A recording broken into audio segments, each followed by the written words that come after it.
right, we're in week 21 of the story. How many of you got your Bibles and your stories with you? All right. Okay, so this is week 21. Believe it or not, we have come to the end of the Old Testament. Give yourselves a round of applause. You have made it thus far. And to that end, just to give you an update on where we are in the story, because that is the end of the Old Testament, we're going to hit pause right here after this week's lesson on Wednesday.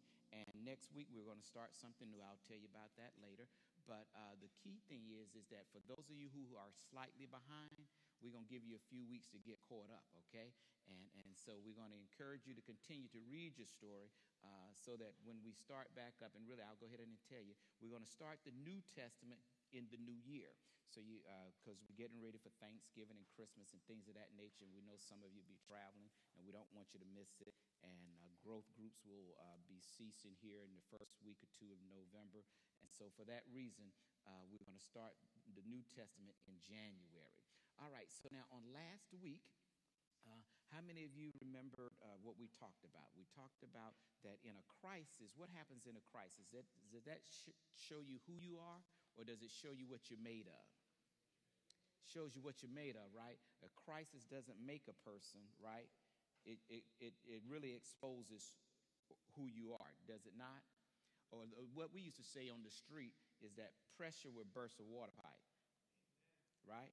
You put a person up under enough pressure, boom, you'll find out what they're made of. And that's what a crisis is, isn't it? It's when your life comes up under a lot of pressure and you have to make a decision on what you're going to do. Now, you remember I always ask you now that we need to have your Bibles and your storybook as we come together.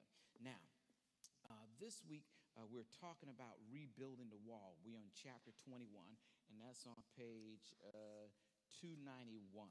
And this book here, chapter 21, is actually covering about 3 books in the Bible. It's covering the book of Ezra, the book of Nehemiah, and the book of Malachi. But we're going to focus mostly on the Nehemiah story as we look at it. One of the things, as you're looking at the first... first 3 pages, pages 291, 292, 293, is telling us, and really most of 294, is telling us about a scribe by the name of Ezra. And when you read that, though, you'll find something that keeps reoccurring. And it talks about he was a teacher that was well-versed in the law, which the Lord, the God of Israel, had given him. And so on last week, we talked about a young lady by the name of who? Esther. All right. Now, Esther was in the Persian kingdom, and you remember she was a queen who actually saved all the Jews from being genocide, right? A sort of a Holocaust kind of experience. Well, Ezra was part of this group who went back to Jerusalem after Esther sort of saved the people. And so this group of about 2,000 people went back to Jerusalem. Now, during that time, they had started rebuilding the temple, and they built the temple. Okay, they built the temple, and what happened in their building it, they didn't have a wall around it. Now, see, we don't think about walls as much, but how many of you got security systems? So you got a wall around your house. It's an electronic wall, right? Yeah, and so in their day, they had a security system, and it was called a brick wall. They would build that brick wall up, because now if you didn't have the brick wall, then what does that make you vulnerable to? Anything and everybody. Yeah, there was nothing to protect you. And so the children of Israel, they were always the smallest group. Do you know, it's sort of like, who do bullies pick on? The smallest people, right? The smallest person. Yeah, and some of y'all in here were bullies, right? Don't you can't answer that. Don't. Yes, go ahead. Some of you still bullies? I see. Did it? I didn't see that. Yeah. So, all right, if this thing starts acting up, we'll do something different. All right. So the children of Israel, wherever they went, they were experiencing being bullied, and so now as they're coming back, the people around them still had a problem with who their God is, and the same thing happens today. Does anybody have a problem who your God is? Yeah, they do. Really, they do. You know how you know? Remember, I talked about this a couple of weeks ago. Our country talks about religious tolerance, right? But who's it tolerant for? Everybody else's religion, right? If we want to practice our religion, it's saying that we are intolerant. So we're still being picked on. So the same kind of thing was happening here, but they were a little more vicious. So now, if you got your books open to page 291, and if you don't have one, someone share with them so they can follow along with me today. If you take a look down at the bottom, you see your timeline where it says the second return of the exiles. That's what I talked about earlier. Esther was after the first, and so now we're here about 458 BC. So we're on about 458 years before Christ would return. And so the book of Ezra would fall right after 458 and before 445. And so would your boy Nehemiah. He would be more toward this last one here. All right, so now, as you flip on over to page 294, it starts at the very bottom where it says the words of Nehemiah, the son of Hekeliah. All right, we want to take a look at Nehemiah and who he was. Now, in that day and age, Nehemiah is what you call a cupbearer. Now, he had to have a high security clearance to do that job. Now, this brother, just think about it now. Every day you go to work, the king wants to drink his wine. You got to drink some first. And if you don't drop dead, then the king drinks it. How many of y'all want that job? I mean, good tasting wine, you don't know. He sit there and watch you for a few minutes, and if you don't fall over, he say, okay, that's good now. Who fixed this today? I'm good. You drink it first. Now, all right. That was the brother's job, right? And just think about that now. Every day you go to work, you don't know if somebody's out to get the king. And see, these were narcissistic guys, and they were paranoid because kingdoms change by people killing kings from one king to the next, right? And so if somebody wanted your job, they didn't just come and ask your boss for it. They just came and took it. And one of the best ways to do it was to poison the king. And so here now, the king now is Artaxerxes. Now, last week, it was just Xerxes. All right. Now, Artaxerxes is really his son. Now, Esther is probably a queen's stepmother. She's off the scene, but she's still probably somewhere around in the palace. But Artaxerxes actually allowed the Jews to go back home on the second group with Ezra, and then this last group with Nehemiah. Now, Nehemiah, he's working at the king, and they're in their winter house. You know how they got, like you got folks to go to Margot, to their summer home, right? All right. Well, the city of Susa was his summer home because the month of Kislev, as you see here, was really their November, December. So here now he takes Nehemiah with him because he trusts him. Now, Nehemiah goes there, but he's just a cupbearer. He doesn't have any super saint powers. Don't y'all know folks who have super saint powers? Like, you know, that can part Red Seas, that can call down rain, that can cause the moon to stop. You know, we marvel at those guys. And how many of you wish you had super saint powers? Come on, just a few of you? I mean, if you could call down some rain or if you could, come on again, how many wish you had some super saint power? Yeah, you do. Yeah, you do. Yeah, you do. What would you do? No, don't answer that up in here.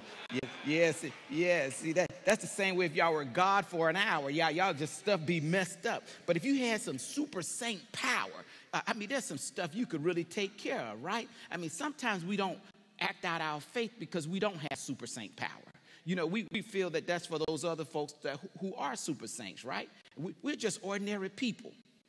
That's who Nehemiah was. He's just an ordinary guy. He's a cupbearer. Now, the king did trust him, and he had access to the king, but he doesn't have any super saint power. He's just an ordinary person that God can do extraordinary things through. Guess what? You're that same kind of person. That's what we're going to see here today, that you can be an ordinary person, but you can do extraordinary things for God. But now watch what happens here now. His brother comes to visit him. Now, this wasn't any short trip. You know, it wasn't like he drove from here to Greensboro or here to Atlanta or something of that nature.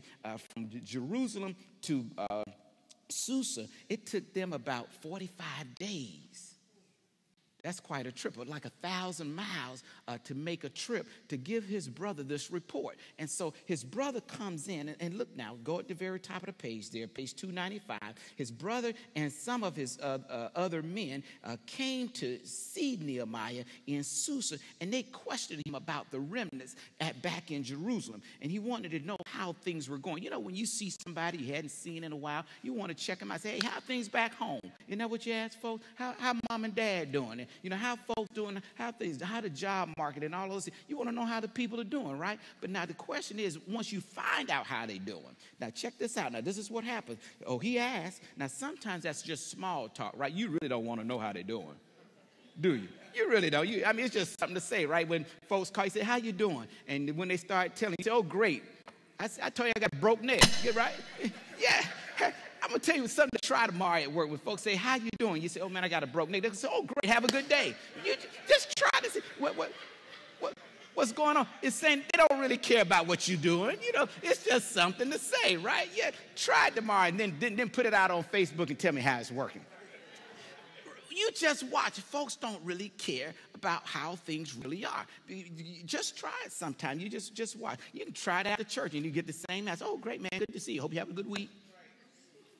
Now, ushers, I just gave you a hint. Don't y'all better be listening. So when they ask you that, but watch this now. Watch this. They said to me, those who survived the exile are back in the province, are in great trouble and disgrace. The wall of Jerusalem is broken down and its gates have been burned with fire. Now, check this out. I mean, he's saying that this remnant that's there, places are in ruin and the people are being reproached and things are going bad. I mean, this isn't good news, right? So the question becomes, when you hear a negative report, how do you have a positive response? How do you handle negative news? Some of us, we try to drink it away. Okay. Some of us try to smoke it away. All right. Some of us, we try to discuss it away. You know, you call all your friends, you're talking to everybody. You just try. Some of us, we try to sleep it away. Right? Some of us, we just try to not think about it. Have you said, I'm not going to think about that? Have you ever tried to just say you're not going to think about it? And every time you try to not think about it, that's all you're just thinking about. Huh? Have you ever tried that? Say, I'm not going to think about that. And it just keeps coming back, So how do we respond when you hear a negative report? How do we respond? Well, let's look at how Nehemiah responds. And there's a little help in here for us. Look at the prayers of Nehemiah. Now, this book is just full of them. I'm just going to throw out some. They're not all in the book, the story, but they're in your Bible. Just write down these verses. You can go back and look at them later. In what we're going to look at here in this first chapter, where it's going to start, I believe that would be, verse number 5, chapter 1, verse 5. If you got your Bibles, write this down. Chapter 2, verse 4. I believe it's in chapter 4, verses 4 and 9. And I believe it's again in chapter 9. I think it's in chapter 5 and chapter 6 and chapter 9. So all through the book, when Nehemiah is faced with a bad report or a negative report, the first thing that he does is he takes it to somebody who can do something about it. Y'all ain't hear what I just said, did it? Yes, he did. Look what he does now. It says, when I heard these things, I sat down and wept. For some days I mourned, I fasted, and I talked to my folks on Facebook. Isn't that what the text says? Isn't that what does it say? Back in chapter 2, the story, page 295. What did he do? When he heard these things, it broke his heart, the first thing, right? See, he actually heard what they said. He didn't say, oh, fine, what are y'all here for? Did he? He actually had some compassion. He stopped to hear what they were saying, and it hit him. Now, here's the thing. Just like we're talking about going to Houston, Texas. Y'all have heard the news. Have y'all noticed the news not there anymore? I told you that was going to happen, didn't I? How many of you seen any reports lately about what's happening in Houston, Texas? Anybody? Hadn't seen a word. Right? Why? Because it's not exciting anymore. In fact, you don't hear any much about Irma. Right? And even the folks in Puerto Rico, as bad as it is for them, you're getting very little on them, right? And so what happens is when we hear a negative report, the news is only going to stay there to sensationalize it. But if you really have compassion, we ought to do something. Amen, lights. All right. And so the first thing that we did, thank you, sir. The first thing that we did when we heard what was happening in Houston, we started praying. All right. But prayer also requires some action. All right, watch this now. Watch this.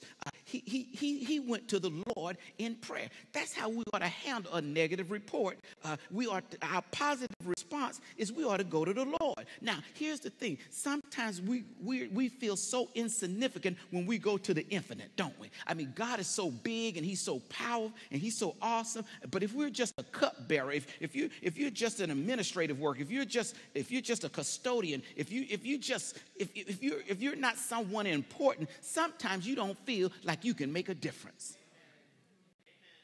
Does anybody ever feel like that?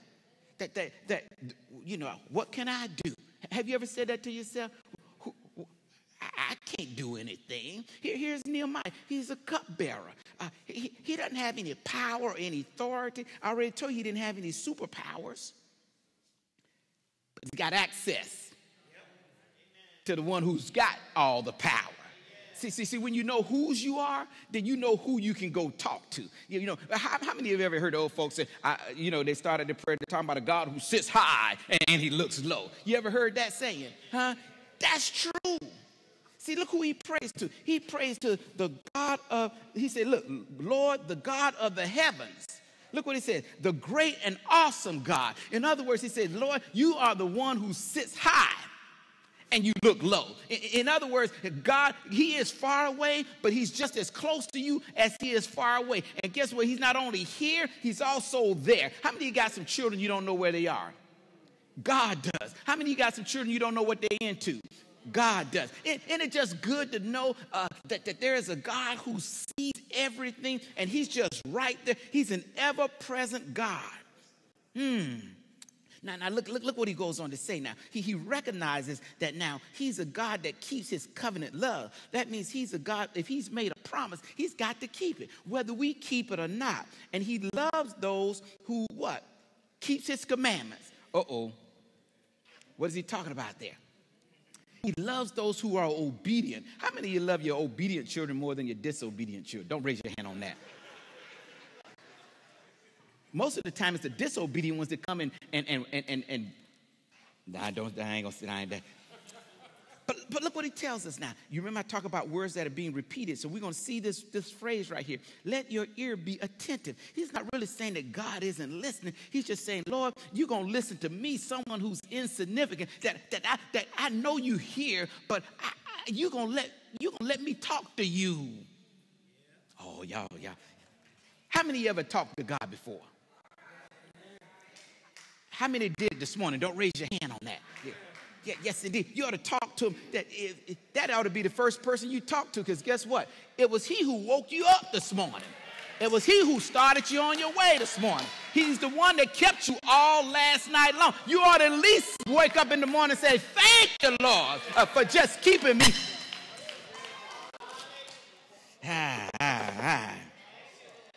So as I said, all throughout this, you see that Nehemiah is praying whenever he's faced with any kind of situation.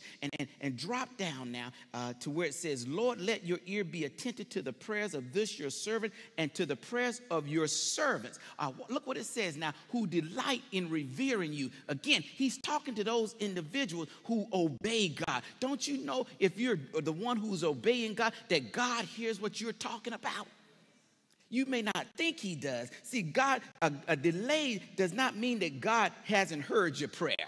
You see, we get impatient with God. We want God to answer our prayers right away. But you know what? If he heard me, that ought to be good enough for you. Just to know that he heard you. How does it say it in 1 John, the 5th chapter, verses 14 through 15? I believe he says, this is the confidence that we can have in him. What is he saying? That if I pray to him, I know that he hears me. And if I know that he hears me, I know that I have the petitions I ask of him. What is he saying? Is if you pray in God's will, God's going to give you what you want because you want what God wants. How about that? That's when you know you got to answer prayer. The question is, when do you know that's what God wants? Isn't that right? That's where, the first place you look is in his word. If that's what his word says he's going to do, guess what? He's going to back it up, right?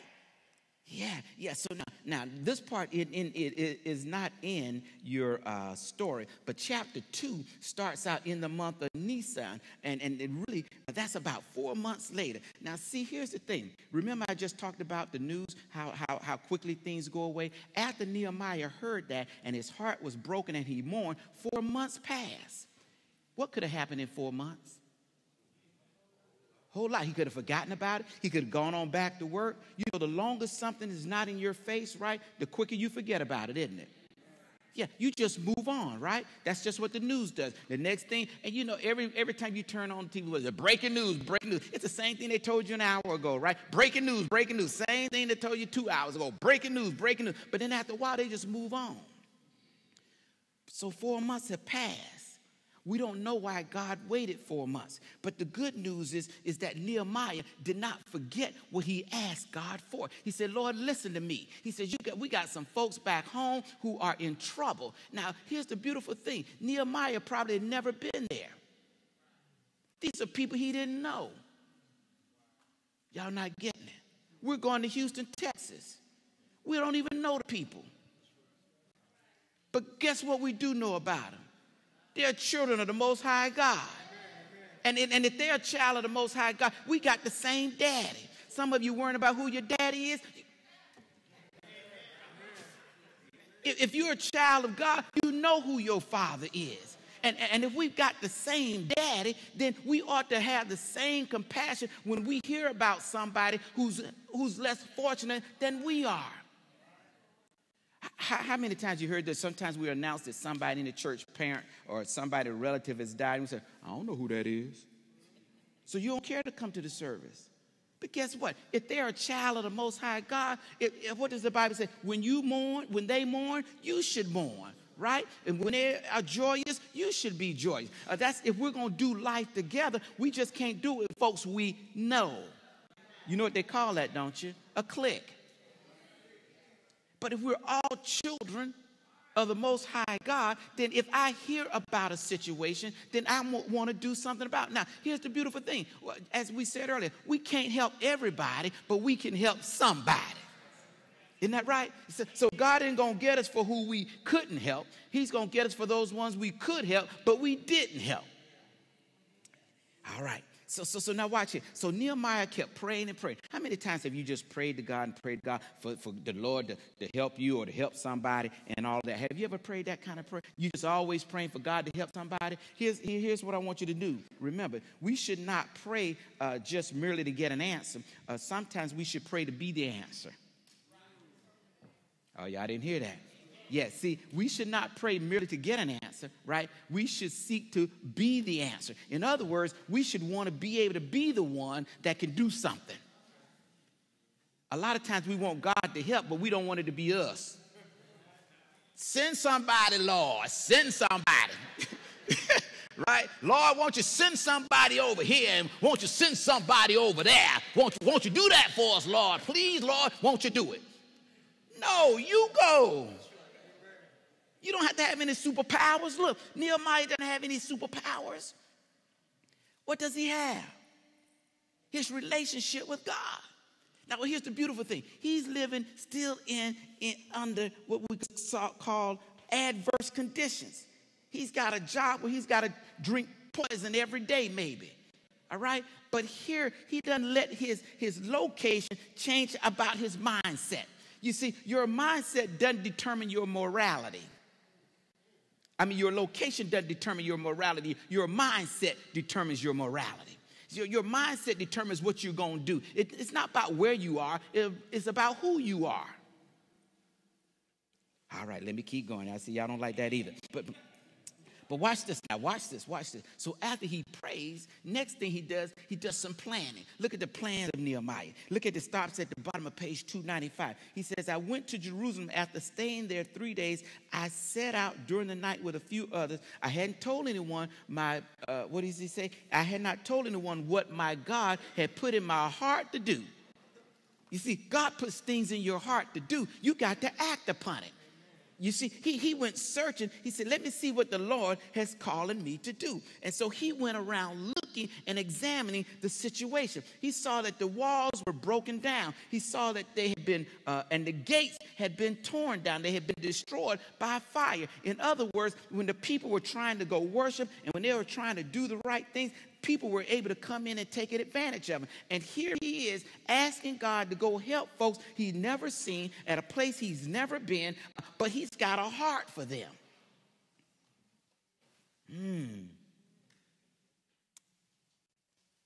That's kind of hard to imagine, isn't it? You know, in about a week or two, you'll have all sorts of stuff on TV asking you to give support and give you a T-shirt.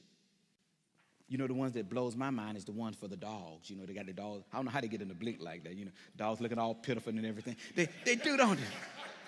They do, don't they? You know, you know, just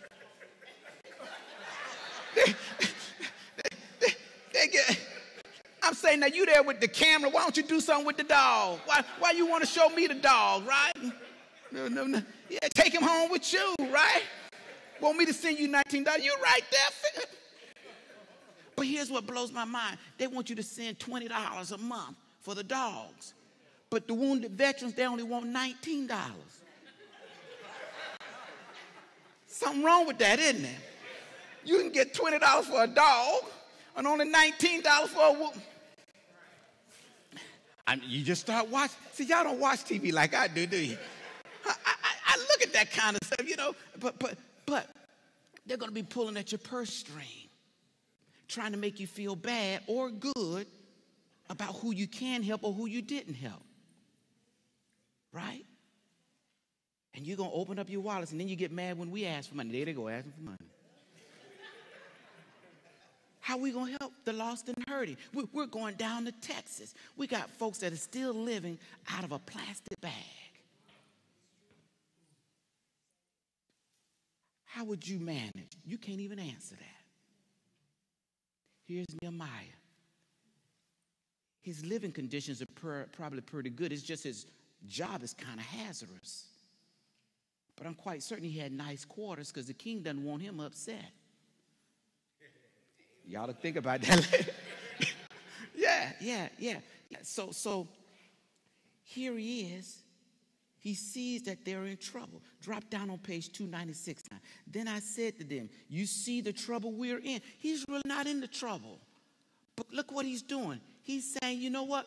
We're together in this. It's not them and us. This is a we situation. We got some brothers and sisters that are hurting in the community, right? Across the globe and down the highway. God has blessed us right now, but guess what? Our time's coming. You know, there's only 3 stages of life. You're either in a storm, coming out of a storm, or going into one. So if things are real calm right now, hold on. There's a storm up ahead. It's coming. The question is anybody going to come help you? Who going to come see about you?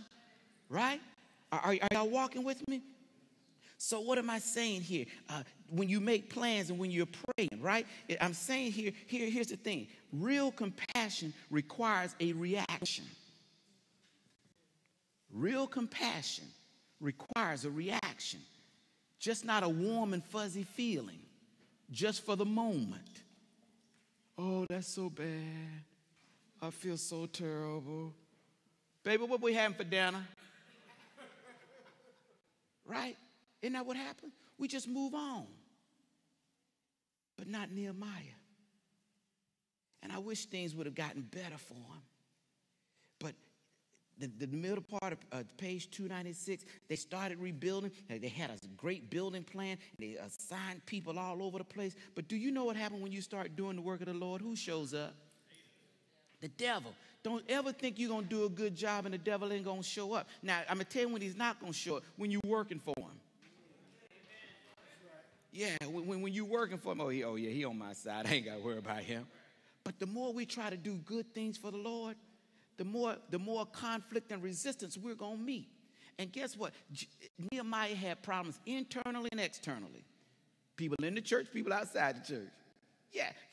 Because some folks, if you're not doing it their way, well, I wouldn't do it that way if it was me. You see, if it was my way, I'd do it this way. Since I ain't doing it my way, I ain't going to help. Right? Don't you have folks like that? If didn't nobody ask me. Right? Why didn't you just tell us? Why didn't you just come along? Right? Are y'all looking at this? So guess what happens now? Look, drop down to page 296 at the very bottom. When Sanballat heard that we were rebuilding the walls, he was real happy and made a donation. Isn't that what your text said? What does it say? He became angry and incensed. That brother was ticked off. It wasn't even his neighborhood. They were just trying to do good in their neighborhood, and they got mad at him for doing good. And that just blows your mind? When you're doing good, folks get mad at you?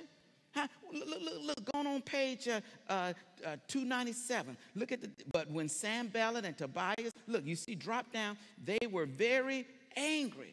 Look what they did. They plotted together to come and fight against Jerusalem, to stir up trouble against them. There are going to be folks that when you're trying to do right, they're going to come at you every which way they can. Don't you think it's going to be easy to do the right thing? Yeah, I told you Christianity is not for wimps. Yeah, you have to be a real man or woman to be a true Christian. Now, if you want to be a fake one, only on Sundays. Look good on Sunday, then go back to work for the devil on Monday at 7 o'clock. You report right. I'm back in. I was just checking on them. I really wasn't at church. I was just checking on them. Look, stay on page 297. Drop down what it said. Also, our enemies said, before they know it or see us, we will be right there among them. And, look what they're going to do. They just start bodily harm and kill them and put an end to their work. That doesn't seem quite right. You doing the right thing, folks want to kill you. Wow. How many of you still want to be a Christian? You're trying to think about, yeah, your life could be in danger right now if you're doing the right thing. Yeah, in fact, my bottom line is God's work isn't always easy, but it's always rewarding. Did you hear what I just said? God's work isn't always easy, but it's always rewarding. What you see, even though you can have internal and external problems, and the rumor mill, there was a whole rumor mill going out. People say, put stuff out there on Facebook and Twitter that's not even true. You don't have to sit there and worry about that. Guess what Nehemiah did when all of that talk was going around? I mean, and they were spreading rumors and propaganda all over the place. You know what he did? He kept working. Did you hear what I just said? Sometimes you just need to keep working. When folks, you don't even have to entertain them. They kept calling and said, bro, we need to talk to you because we're going to tell the king on you. And if the king find out that you over here doing this, we're going to tell the king that you trying to be king. Nehemiah said, you know what? I'm not going to go for that stuff. He says, I'm just going to keep working for the Lord. You know why? He says, because I serve another king.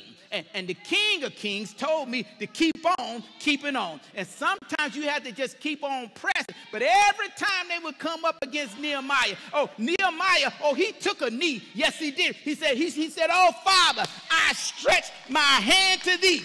No other help I know. You see, every now and then when you take a knee, it's not about a flag. It's about who's King of Kings and who's Lord of Lords. Don't get caught up in all this stuff that you see on TV. You need to know who you serving and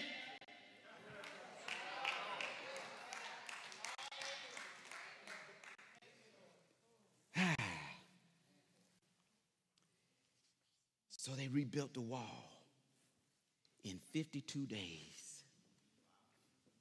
Are y'all just listening to that? Some people who didn't even have any skills. They worked day and night. In fact, I read this line, and I didn't even know why they put this in the Bible. They said they didn't even wash up. They kept on the same clothes. Day in and day out. And the men worked at night. Worked in day, and then they carried a sword at night. They guarded the wall at night. In other words, they did what was necessary. When we go down to Houston, Texas, we ain't changing clothes. We're going to have on the same stuff that we went down there and we coming back 3 days later. We want a big parade. We want welcome signs and everything. Y'all wait. When I send out the email, I'm going to say one bag, one small, tiny bag. You know, I'd like to tell them to send no vacation, you know, coming here with suitcases. And I'm telling y'all, brothers, I got 4 women going on the trip. Y'all can't be having all them beauty bags and all that kind of stuff.